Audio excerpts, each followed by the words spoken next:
Helios, Greek god of the sun. Athena, the goddess of war. Apollo, god of the hunt and healing. Iris, goddess of the rainbow. Zeus, chief of the Greek gods. Hera, wife of Zeus. Nike, the goddess of victory. Poseidon, brother of Zeus and god of the sea. Hermes, messenger of the gods.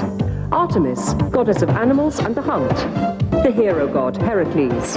Demeter, the goddess of vegetation. Persephone, daughter of Demeter.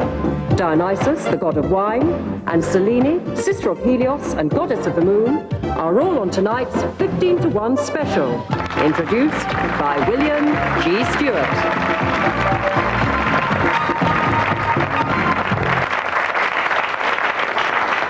Good evening. With respect to the more than 15,000 brave people who've stood behind me on the 1,020 times I've made this entrance, I have to say that for me, from Helios at number 1 to Selene at number 15, this is the most star-studded, exciting lineup ever to have appeared on any program on television anywhere in the world. And the idea that I might tonight be speaking for Athena and Apollo and Iris is heady stuff indeed.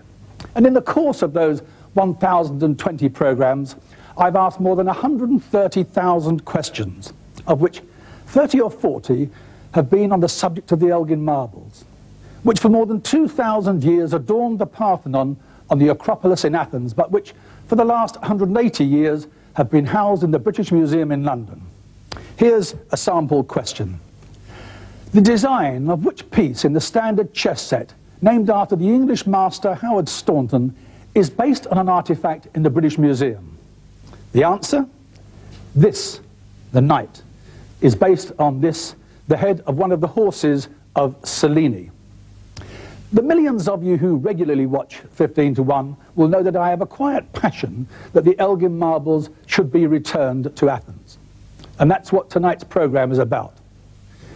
I first came across the Elgin marbles in the early 1960s when I was private secretary to the Member of Parliament Tom Dryburgh. Tom had a small 5th century BC Greek wine cup he had bought at auction and asked me to take it to the British Museum to discover more about it. Something very much like this, which is to be a prize on 15-to-1 later this year. And at the British Museum, which I'd never been to before, I had my first sight of the Elgin marbles. Monumental figures carved in the round from the east and west pediments of the Parthenon sprang to life. The horses of the chariot of the sun god Helios, rising from the sea at dawn at one end of the east pediment. The arms of Helios at the reins, his head missing. At the other end, the head of the horse of the chariot of Selene, goddess of the moon, sinking below the horizon. Bulging eyes, flared nostrils, open mouth, gasping for breath. Exhausted after his night-long journey across the sky. Is this the reclining figure of the hero god Heracles, or Dionysus, the god of wine? And this Aphrodite, the goddess of love, in the lap of her mother, Dione? Are those robes exquisitely and impossibly carved in marble, or is it really silk? The metopes which ran round the outside of the Parthenon, some depicting a battle between guests at the wedding of Pirithous, king of the Lapiths, and centaurs, also invited to the wedding, who became drunk and tried to carry off Lapith women. And half-naked young men in knee-length riding boots on prancing horses led me through the Panathenaic procession in which the people of Athens brought new robes for the gigantic gold and ivory statue of Athena by Phidias, chief sculptor of the Parthenon. The marbles had cast their spell. The debt the world owes the people of ancient Athens cannot be measured. However its borders are defined, ancient Greece was a small country when compared to the great empires of Babylon, Assyria, Persia, and Rome. But it left a legacy that included dramatic leaps forward in art and drama and classical architecture, the identification and definitions of the basic questions and problems of philosophy, and the first attempts to find the answers to them. They rescued medicine from magic and superstition and gave the world the best way we have yet found of organizing societies, democracy, what Abraham Lincoln called the rule of the people, by the people, for the people. And a few years ago, the world celebrated the 2500th anniversary of democracy. And all this came from the Athens of the 6th and 5th centuries BC, and at its heart, the Acropolis and the Parthenon. Before you hear my argument for the return of the Elgin marbles to Athens, let me make two things quite clear. Firstly, I am absolutely not in favour of every work of art or ancient artefact being returned to its country of origin. I'm happy that the cultures and histories of the nations of the world, as represented by their art, should be spread around the world. I don't want every Turner or Gainsborough back in Britain, nor do I want every Rembrandt and Leonardo in British galleries returned to the Netherlands and Italy. I'm happy that many Henry Moore and Barbara Hepworth sculptures stand in public buildings and parks throughout the world. And for heaven's sake, the prizes on 15-1 over the years have come from ancient Greece, Rome and Egypt, and I make no apology for that. My point, and I'll come back to it later, is that the Elgin marbles are different. But for the moment, consider this. What if the great doors of Westminster Abbey were in a museum in Malibu? Or what if Hitler's Operation Sea Lion, the planned invasion of Britain in World War II, had been launched and been successful? Documents captured after the war show that it contained plans to remove Nelson's column to Berlin. Ever since the Battle of Trafalgar, the Nelson Column represents for England a symbol of British naval might and world domination. It would be an impressive way of underlining the German victory if the Nelson Column were to be transferred to Berlin. I'd like you to carry that image in your mind's eye as we go through this program. Nelson's column standing in a square in Berlin. Would we not want it back, even if we had to wait 200 years for the fall of the Third Reich? Secondly, and this may surprise some of you, I do not intend to paint Lord Elgin, the 7th Earl that is, as the villain of the piece. He's a much more romantic and interesting character than the crude plunderer he's often painted. The Elgin family was and is an honourable family, and some other time I'll tell you more about them. When I've made my case for the return of the marbles to Athens, I'm going to put a proposition for their return. I'm going to ask you to phone in support of it, or otherwise. I'll give you the numbers later. Let's start with the question, what do the marbles mean to the Greek people? The point about the marbles is that, magnificent as they are, it is not their aesthetic value, nor just the legal argument for their return, that is at the core of this debate. It is what they mean to the Greek people. They are what Greece is about. The marbles are the history of Greece. They're Magna Carta, they're Westminster Abbey, they're Nelson's column. The Times newspaper described them as Greece's crown jewels. But what the marbles mean to the Greek people is best expressed by Greeks. Here's Melina Mercouri on a BBC television program in 1986. They are not sculptures. You speak like that because you are Britain. And for you, they are marvelous sculptures. For us, is our flag, our identity, our language. And here's Mr. Konstantinos Stephanopoulos, the president of Greece, when I spoke to him in Athens a few weeks ago. Τρέφω για τη μνήμη της Μελίνας Μερκούρη μια μεγάλη συμπάθεια και όπως όλοι οι Έλληνες και μια μεγάλη εκτίμηση για τον αγώνα τον οποίο έκανε επί σειρά ετών προκειμένου να επιτύχει την επιστροφή των Μαρμάρων του Παρθενώνος. Τα Μάρμαρα του Παρθενώνα είναι μια μοναδική περίπτωση, διότι αποτελούν μέρος ενός μοναδικού ιστορικού μνημείου, το οποίο για όλη την ανθρωπότητα, για την παγκόσμια κοινή γνώμη, είναι το σύμβολο του πολιτισμού και της δημοκρατίας. Αλλά για τον ελληνικό λαό είναι κάτι πολύ περισσότερο ακόμη. Είναι το σύμβολο της ίδιας της Ελλάδος.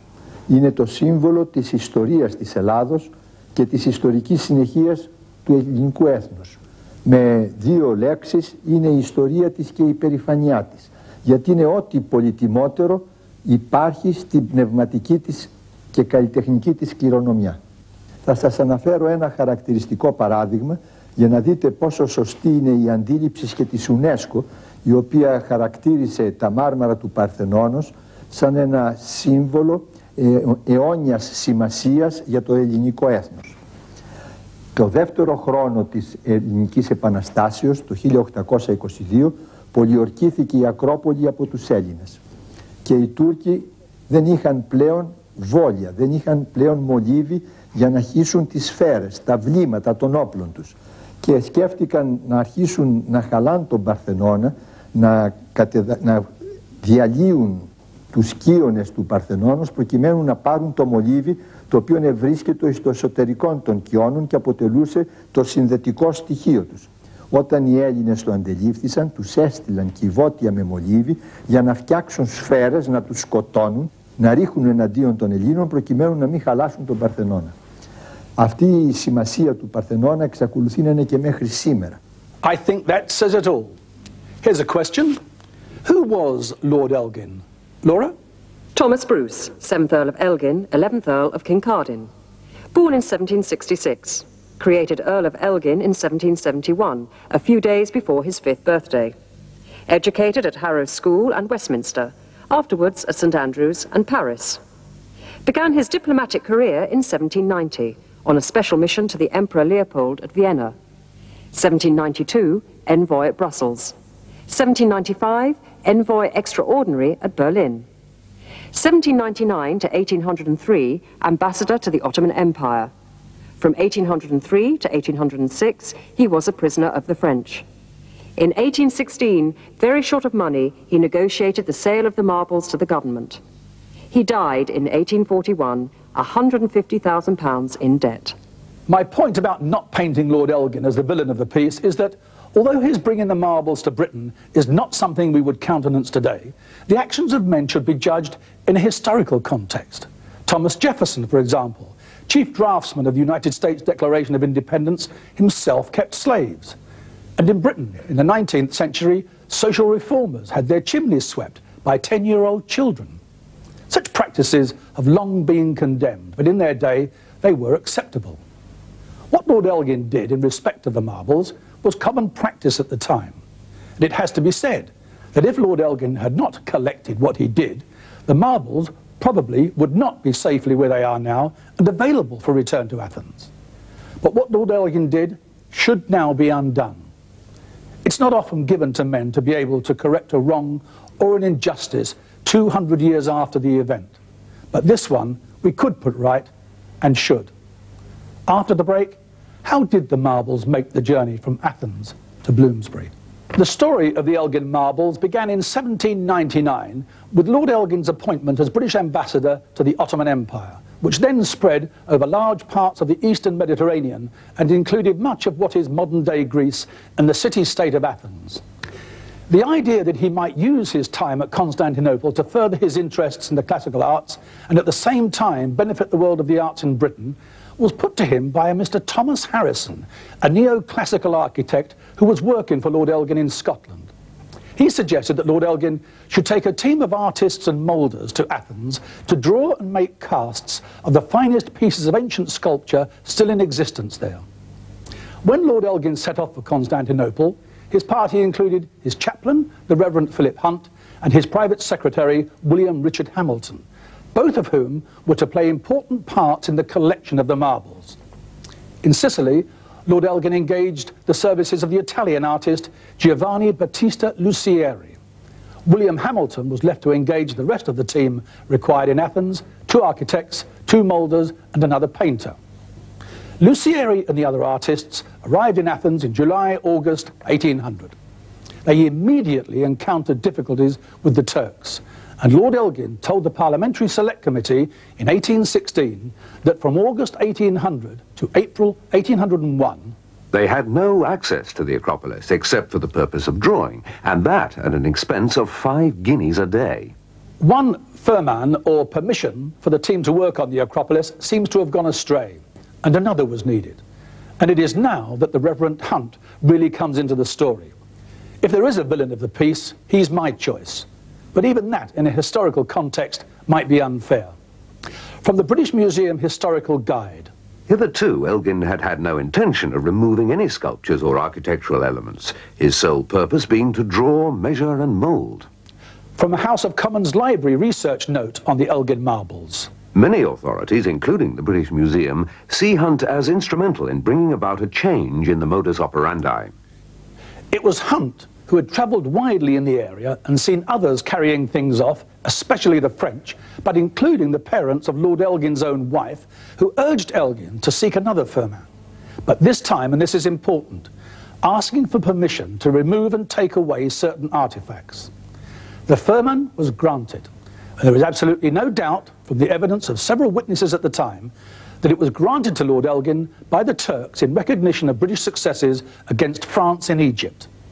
And the interpretation of that firman has been a matter of dispute ever since. The text of the firman was in Turkish with a translation in Italian. The Turkish document has long been lost. This is the original Italian document, kept by Hunt, and now in the possession of the writer William St. Clair. And it contained permission to draw, to make moulds of anything they wanted, to excavate, and to take away any pieces of stone with old inscriptions or sculptures thereon. There was no mention of permission to operate outside Athens, nor to dismantle anything on the Parthenon itself. When Lord Elgin was asked in 1816 whether the firman referred to specific stones or stones generally, his reply was, "No, I had never been at Athens and could not specify anything. I did not know anything of the state of Athens." So Lord Elgin had no idea of what was being asked in his name. And Mr. B.F. Cook, a former keeper of Greek and Roman antiquities at the British Museum, states in the museum's own book, which he wrote, "It may be questioned whether the firman actually authorized even the partial dismantling of buildings in order to remove sculptures." But whatever the words meant, Lord Elgin's team went to work to make up for lost time. It was now the summer of 1801. It was not just a matter of collecting a few statues or any parts of the frieze or the metopes that had fallen from the Parthenon. That was the easy part. This was the dismantling of a unique monument that had stood for over 2,000 years. Yes, there had been considerable damage done to the Parthenon. 2 explosions on the Parthenon in 1645 and 1687, when the Turks were using the Parthenon as a powder magazine, had done much damage. And yes, many pieces had been taken by others, usually by bribing the Turks. But there was much that remained securely in place on the Parthenon, and most of it now stands in the British Museum. Elgin's team worked feverishly to get it down, and did more damage in doing so. And it was a major operation. Elgin told Parliament, "I employed 300 or 400 people a day." He even asked for, and was granted by the Turks, permission to pull down a house and excavate around it. In fact, 2, possibly 3 houses were demolished. And how they went about it. They started by erecting scaffolding on the Parthenon. But the story is best told from the letters that went between Lord Elgin, the Reverend Hunt, and the artist Lucieri. Today succeeded in detaching and lowering down one of the groups in the metopes. Nothing can equal it for beauty and grace. A second, which adjoins it, is to follow it tomorrow.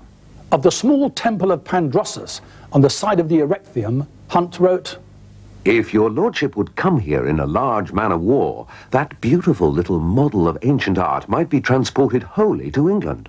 Nothing can exceed the exquisite beauty and delicacy of all its details." Lucieri to Lord Elgin.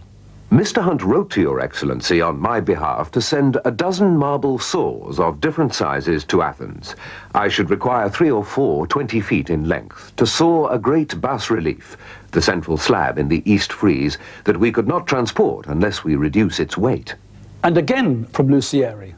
"They have sawn a precious fragment of the cornice of the temple of Neptune Erechtheus, the Erechtheum, and with the same saw they are now sawing a bas-relief, a part of the frieze of the Parthenon." And while work continued on the Acropolis, the letters tell of Hunt and Lucieri busily collecting whatever else they could from wherever they could, away from Athens. In December 1801, the Reverend Hunt left Athens with some of the marbles on the brig Constanza, bound for Egypt. "Forced into a port near the ancient Helicarnassus, from whence I carried off a votive altar with sculptured festoons and an inscription." And later in the journey, "We reached the ancient Cnidus. There, contrary winds gave me an opportunity to carry off some beautiful fragments of Ionic and Corinthian cornices." And from Lord Elgin, now as enthusiastic as Hunt, to Lucieri. I name very specially the Temple of Pandrosos. I flatter myself that you have already thought of ways of transporting it.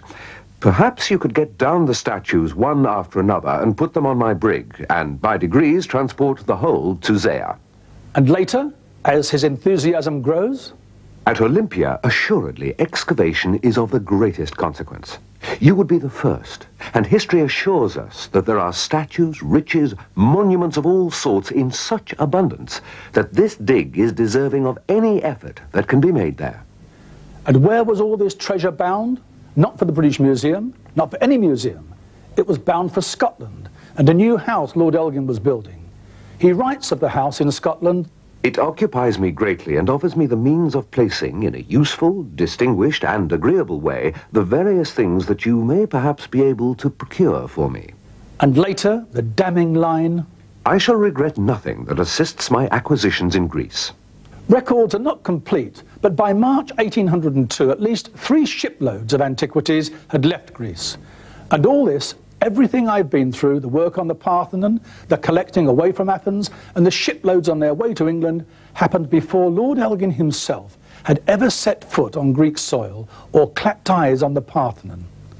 So let's lay to rest the fairy tale that Lord Elgin was so appalled by the devastation he saw on the Parthenon that he was moved to save the marbles. Remember that he told Parliament that at the time of the famine, I had no idea of the state of anything at Athens. And let's lay to rest the story that he paid for the marbles. He didn't. He certainly spent a lot of money collecting them. £35,000 was his own estimate, and there seems no reason to doubt it. His extravagances ruined the Elgin family financially, and it took the family decades to recover. Once in Greece himself, Elgin began travelling outside Athens, collecting as he went. And while he was travelling, Lucieri kept him up to date with the work on the Acropolis. Today I've also brought in the horse's head, which was on the Parthenon pediment. This, which is of course a copy. Even Lady Elgin caught the fever, and in a long letter in July 1802, while travelling by boat with Lord Elgin, wrote to her mother, Elgin and his party visited the ruins of ancient Delos and the opposite island of Rainier. That island is full of beautiful marble altars and sarcophagi. Elgin brought an altar on board. And that altar is now in the British Museum, not on display, but in store. And again from Lord Elgin to Lucieri. This opportunity will be the last for making secure my property from Greece. Continue your acquisitions and add to my obligations the lantern of Demosthenes. My acquisitions, my property, these the words of a saviour? No, they're the words of an enthusiastic and energetic collector, picking his pieces, a statue here, a column there, a marble chair, an altar, whole buildings proposed, and every new acquisition announced with pride. I have, my lord, the pleasure of announcing to you the possession of the 8th metope, that one where there is the centaur carrying off the woman. This piece has caused much trouble in all respects, and I have even been obliged to be a little barbarous. Here's an extract from a long dispatch from Lord Elgin of October 1802. It's practically a shopping list. The first on the list are the metopes, the bas-reliefs, and the remains of the statues that can still be found. In particular, the figures on the pediment of the Parthenon, as many metopes as you can obtain, some further fragments of frieze and some ornaments. Would it be permissible to speak of a caryatid? Do not forget some capitals on the Acropolis. To sum up, the slightest object from the Acropolis is a jewel. Well, he got most of what he wanted, including one caryatid. This one, now in the British Museum. Lord Elgin began his journey home in January of 1803, but the collecting and shipping went on for many years. Consignments were still arriving 9 years after he left Constantinople.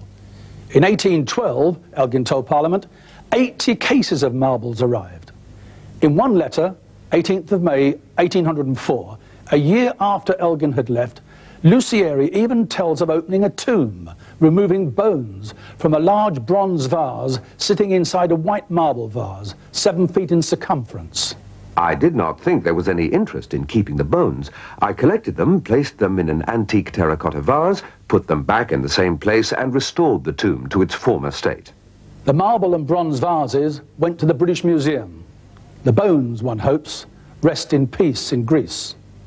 One last word about the artist Lucieri. Answering a question from Lord Elgin as to his future plans, he wrote, "It is to execute here the best works of my life, so that some barbarisms that I have been obliged to commit in your service may be forgotten."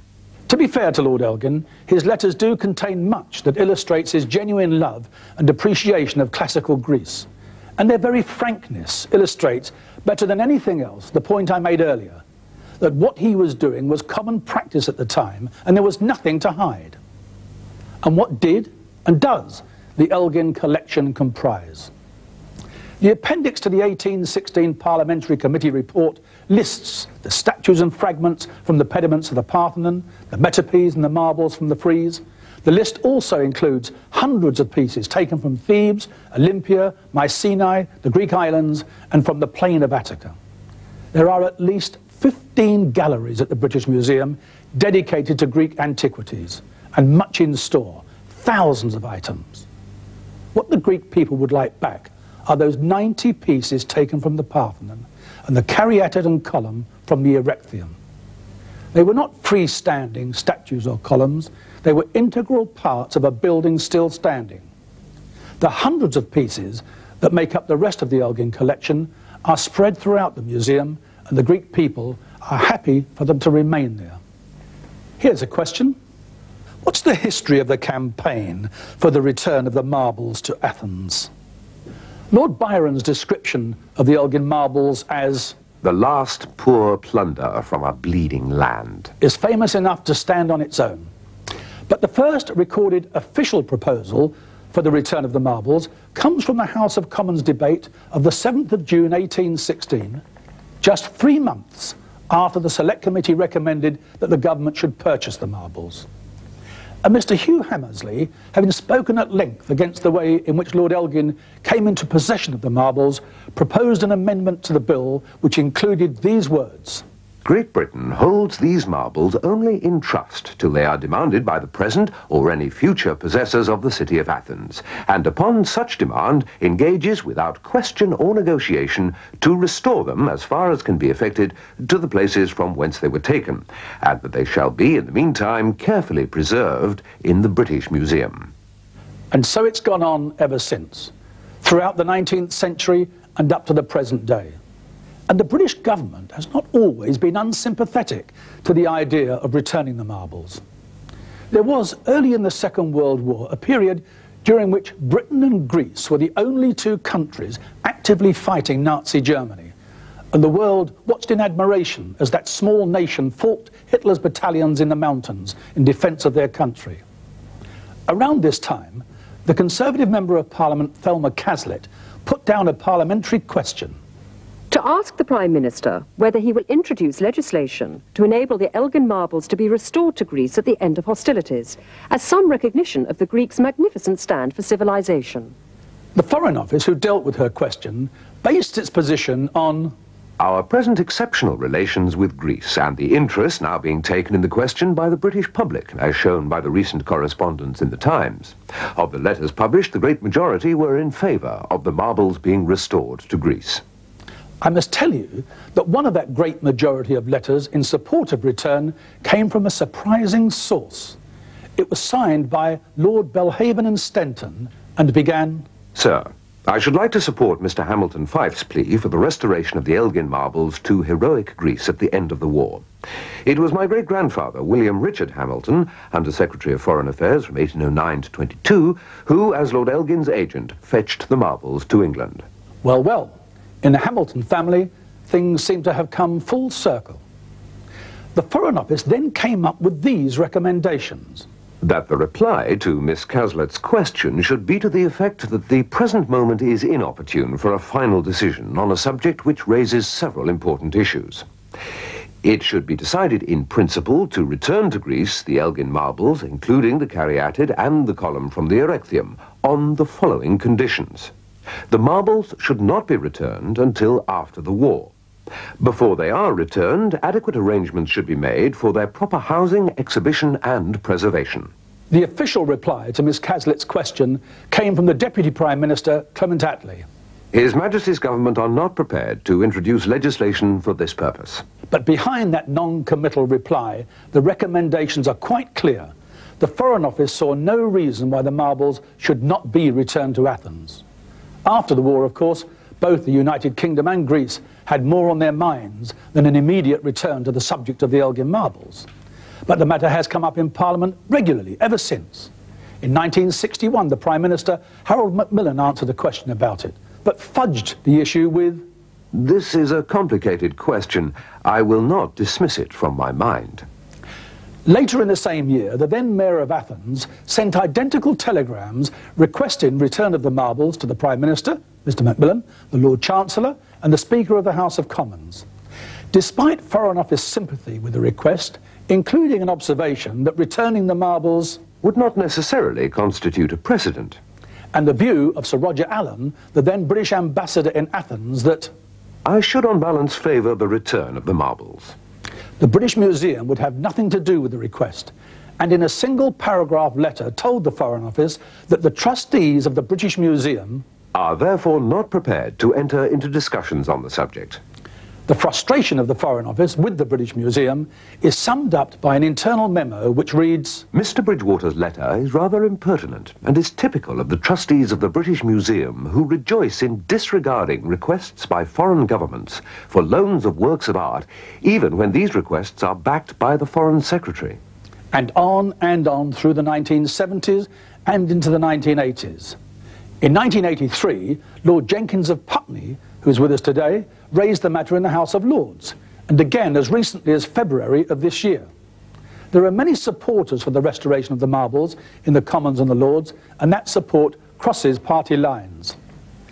The case for the return of the marbles has even been to the United Nations, and in 1982, a UNESCO conference, after discussing the return of cultural property and considering it right and just that these marbles should be returned to Greece, put the question of the return of the marbles to the vote.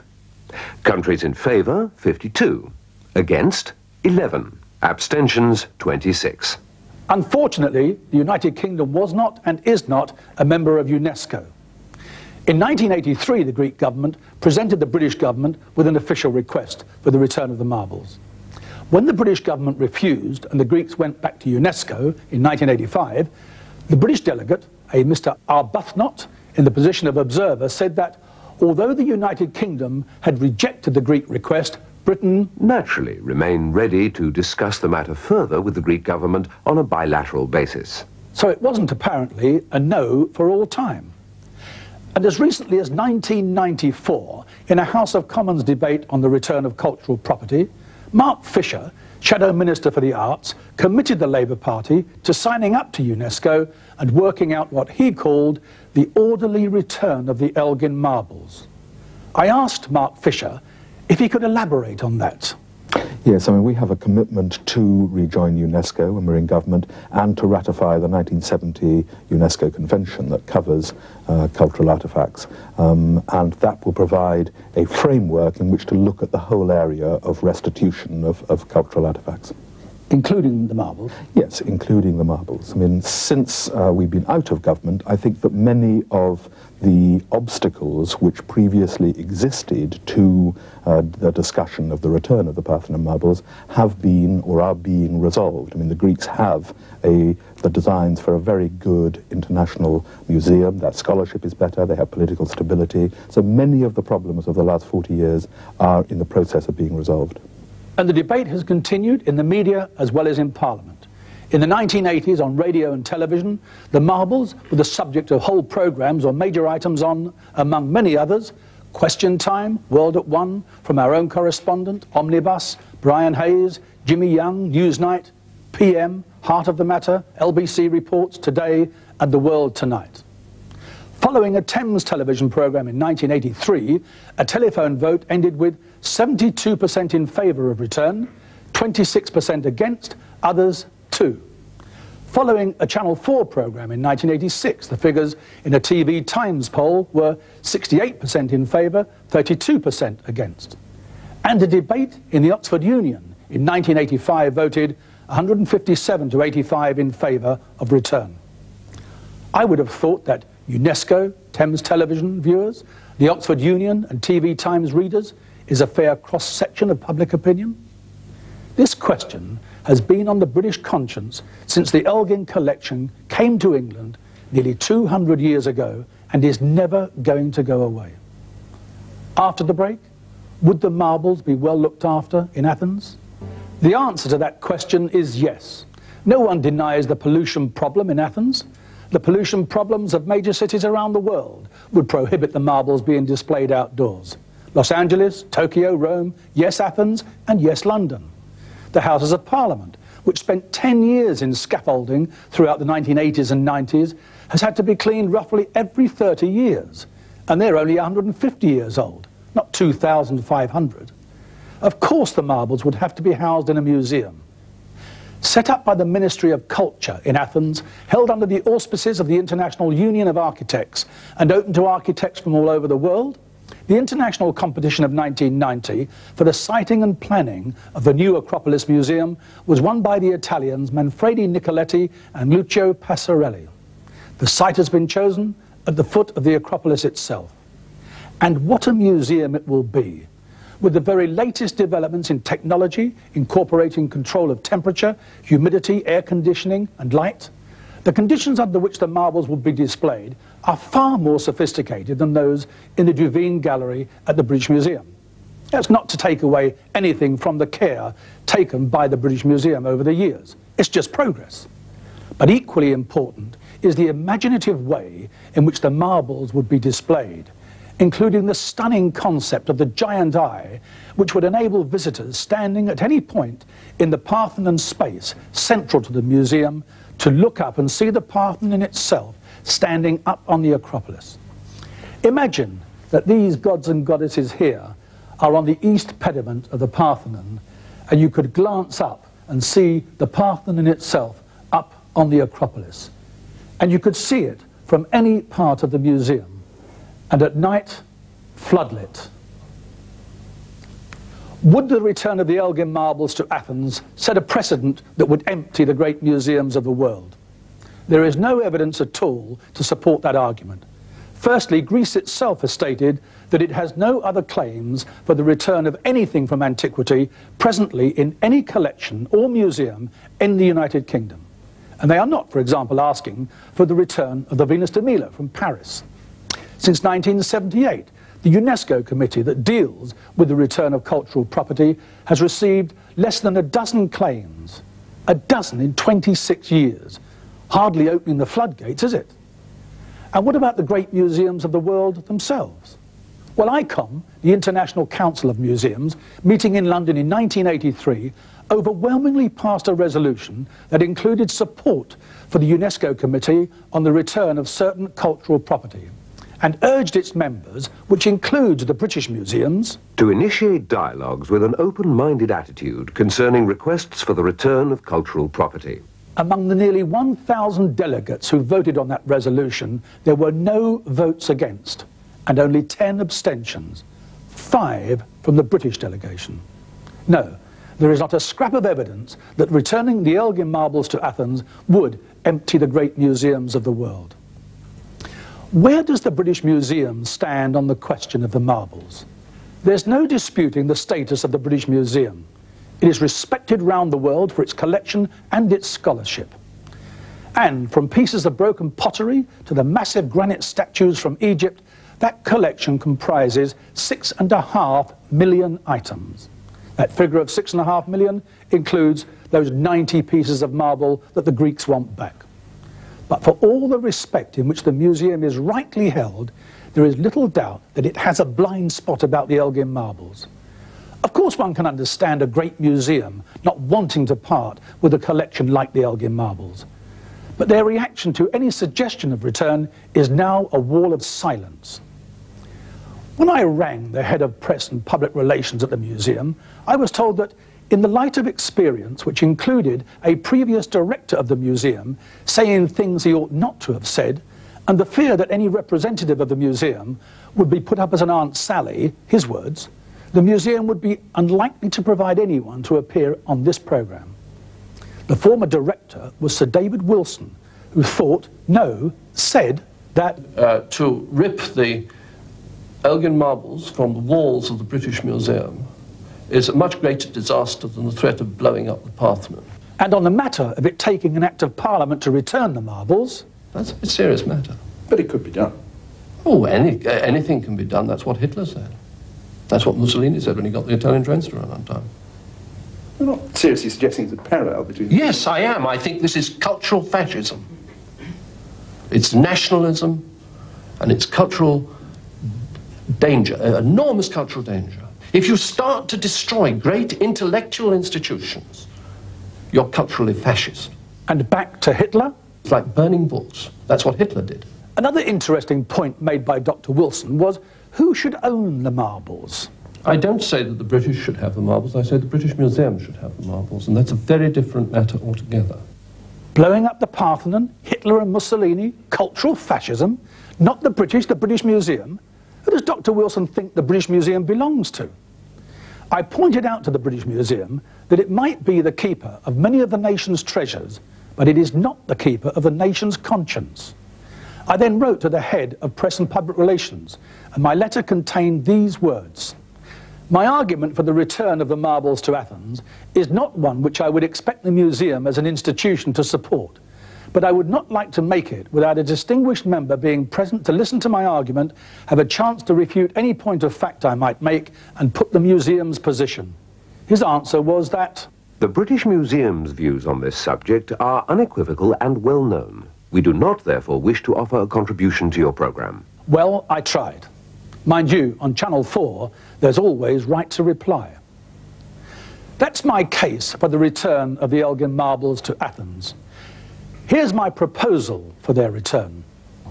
That the Elgin marbles should be returned to Athens, but not yet. The year 2001 will be the 200th anniversary of the year in which the first marbles left Athens. It will also be the first year of the new century. Nations across the world are looking for imaginative ways in which to celebrate the millennium. Exhibitions, celebrations and exchanges, and gestures of friendship between nations and peoples. Britain's return of the Elgin marbles to Greece in the year 2001 would be an imaginative gesture to the whole world. It will be a gesture admired and applauded around the world. The return should not be seen as part of a general package of cultural returns or exchanges. The Elgin marbles are a very special case, and their restoration to Athens should be a bilateral agreement between the United Kingdom and Greece. But there would be conditions. The marbles would not go back to Athens unless and until the new Acropolis Museum is complete and ready to receive them. All costs for the return of the marbles and for a complete set of copies of the marbles to remain in London should be met by Greece. Greece acknowledges that its claim is for the marbles that once adorned the Parthenon and the caryatid and column from the Erechtheum only, and that it has no other claims for the return of ancient artifacts presently in any other museum or collection in the United Kingdom. I put this proposal to the President of Greece. Mr. President, you've heard and you've read the proposal I intend putting to the British people. I'm sure you can accept the first point, that we should return the marbles. Are you, on behalf of the Greek people, able to say that the other 3 points are acceptable? Firstly, that you would wait until the year 2001 or until the new Acropolis Museum was complete? Νομίζω ότι είναι πολύ λογικές προϋποθέσεις, τις οποίες ο κάθε Έλλην θα τις εδέχεται ευχαρίστως. Τώρα είμεθα στο σημείο της εγκρίσεως του διαγωνισμού ο οποίος έγινε για την κατασκευή, για την ανοικοδόμηση του νέου μουσείου της Ακροπόλεως. Και επειδή λογικό είναι να φανταζόμεθα ότι θα χρειαστούν 4-5 χρόνια για την κατασκευή του μουσείου, δεν υπάρχει κανείς λόγος να μην γίνει δεκτός αυτός ο όρος των 5 ετών. The second point, that Greece would accept responsibility for all costs for return of the marbles from London and the costs of any copies left in London. Ασφαλώς είναι διατεθειμένη η Ελλάς να υποστεί αυτή τη δαπάνη, θα τη θεωρήσει ασήμαντη μπροστά στο μεγάλο γεγονός, το ηθικό γεγονός, το πολιτιστικό γεγονός της επιστροφής των Μαρμάρων στην θέση η οποία τους ανήκει, τους αρμόζει. And thirdly, that Greece's claim is just for the marbles from the Parthenon itself, together with the caryatid and the column from the Erechtheum, and that they have no claim and no wish to claim anything else from the British Museum, nor from any other museum or collection in the United Kingdom. Θεωρώ πολύ σημαντικό να διευκρινίσω αυτό το θέμα το οποίο θέτεται, κύριε Στιούαρτ. Η Ελλάς δεν σκέπτεται, δεν έχει καμία πρόθεση ούτε στο παρελθόν ούτε τώρα να διεκδικήσει τα διάσπαρτα εις όλα τα μουσεία αντικείμενα της αρχαιότητος. Βεβαίως αυτό δεν σημαίνει ότι πρέπει τα μουσεία να διευκολύνουν την αρχαιοκαπηλεία, αλλά είναι ένα άλλο θέμα για το οποίο δεν είναι ανάγκη να μιλήσουμε τώρα. Η Ελλάς ζητεί την επιστροφή των μαρμάρων του Παρθενώνος για τους λόγους τους οποίους εξήγησα. Και τα Μάρμαρα του Παρθενώνος και η καριάτης η οποία λείπει από την στοάν των καριατίδων και ο ένας σκίον του Ερεχθείου αποτελούν στοιχεία αναπόσπαστα μέλη των μεγάλων αυτών αρχιτεκτονικών μνημείων. Όπως είπα και προηγουμένως, αποτελεί μια μοναδική περίπτωση. Και στη μοναδική περίπτωση αυτή και μόνον στέκεται η Ελλάς. Δεν ζητεί τίποτα περισσότερο. Here's Mark Fisher again. You've seen the proposal I intend to use on my programme and the response of the President of Greece. Is it the sort of proposal you'd feel able to discuss with the Greek government? Yes, it's a very encouraging proposal because undoubtedly the key issue in which any British government would want to be reassured is that the Greek government only want the return of the Parthenon marbles, and this won't create a precedent and lead to a sort of tidal wave of international claims from around the world. And it is that fear that has inhibited discussion in the past. And the President's response to that is encouraging to you? Yes, it is very reassuring, and we'd obviously need to explore it further, what it involves, but it's a very good starting point and as I say, dissolves and resolves many of the barriers. So if the President rings up, you will take his call? We certainly would want to get into constructive discussions early in a Labour government, both with the trustees of the British Museum, but also with the Greek government and indeed the other post-imperial powers most affected by these sort of changes inside UNESCO. I also spoke to Lord Inglewood, Arts Minister at the Heritage Department, and our conversation included this exchange. The Greek government, Greece is another country in the European community, and we're always prepared to talk to our allies. On the other hand, equally, we are quite clear that we do not propose that the Parthenon sculptures should return to Athens. They are, after all, part of our national heritage now. They've been here for towards 200 years, and they are the core of the most important museum in the country. You say nearly 200 years, but they were on the Parthenon for more than 2,000 years. And if they're now a part of our national heritage, aren't they much more a part of Greece's national heritage? The rest of the 10 minutes was along the same lines, but at the end he also agreed that if the President of Greece rang up, he would talk to him. Here's Melina Mercouri again. How long are you going to continue your campaign? Oh, every day, even on Sunday, until they come back. And I believe that one day they will come back.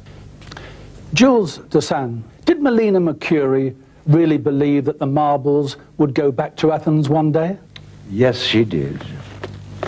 She said, I believe with all my heart that England would find its moment of grace and the marbles would come back home. And she said, I hope that happens while I'm still alive, but if they come back later, I will be reborn. She did believe. Returning the Elgin marbles to Athens would be a generous gesture from one friendly nation to another. They would be a gift from every individual Briton to every individual citizen of Greece. Let's find in the spirit of the new century what Melina Mercouri called our moment of grace. You have the numbers. In favour of return, 0891 800 311, otherwise 322. The lines are now open and they'll stay open until midnight. My hope is that you'll dial the top number. And if you have even the slightest doubt about it, let me ask you to conjure up that image of Nelson's column standing in a square in Berlin. Good night.